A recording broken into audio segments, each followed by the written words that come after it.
Mr. McClintock. Gentleman is recognized for 5 minutes.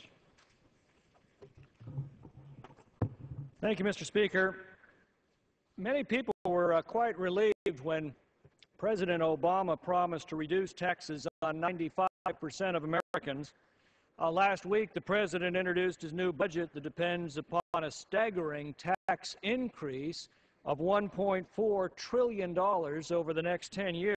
If that fell on every one of us, that would come to nearly $15,000 for an average family of four, or about $1,500 per year out of that family's paychecks.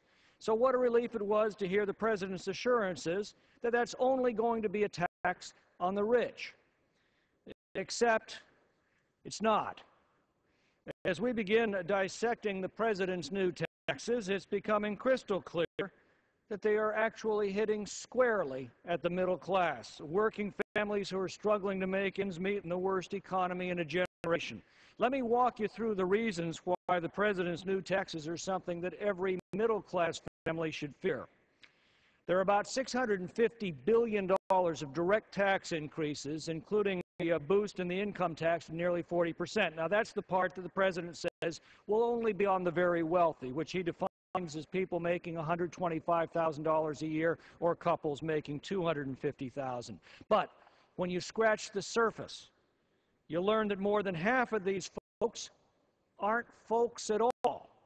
They're small businesses. So if you work for or you own a small business, chances are this tax is for you. Now, the rest is coming from increases in business taxes, either directly or as cap and trade taxes for carbon dioxide emissions. That's a huge levy on every business that emits carbon dioxide. That includes construction, agriculture, cargo transportation, energy production, manufacturing, baking, distilling. Is that anything for the middle class to worry about? You bet it is.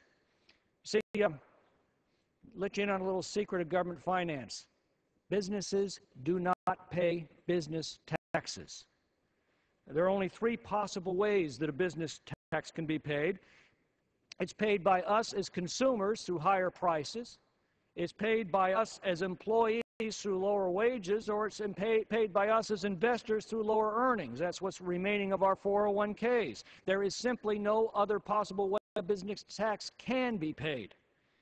The income tax deduction for charitable contributions is being curtailed for upper income taxpayers upon whom charities rely for the vast bulk of their donations every year. That means a lot less charitable contributions and a lot more demand for government services. At just the moment when investment is desperately needed to President propose hiking the capital gains tax, that means a lot less investment and a lot less job creation.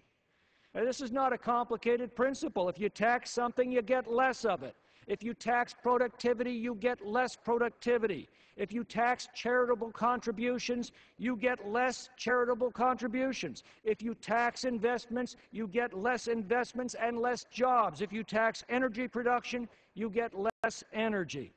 So just at the time when we need more productivity, more charity, more investment for jobs, and more energy, the Obama administration proposes a massive tax increase that they have the gall to tell us will stimulate the economy. These taxes will hammer every American, either directly or indirectly. At exactly the time when we should be reducing burdens on the economy, this administration wants to increase them. If the President wants to raise taxes because the government is out of money, what makes him think that the American people happen to be flush with cash?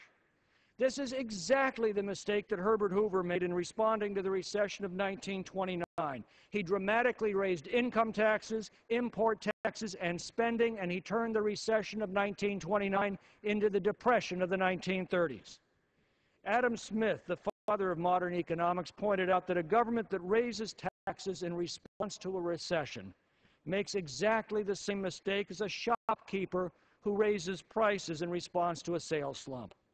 California has again ignored that warning. It's set to impose the biggest state tax increase in history on April the 1st. That's going to be $13 billion from California families, proportionally a little bit less than the President's taxes, but it's in the same ballpark. I suspect that by the time the Obama budget, with all of its tax increases, comes up for a vote, California will have become a poster child for what not to do. And maybe by then, the administration and the majority in Congress will figure out that raising taxes in a recession is not exactly the smartest thing that we could be doing. I yield back. The gentleman yields his time.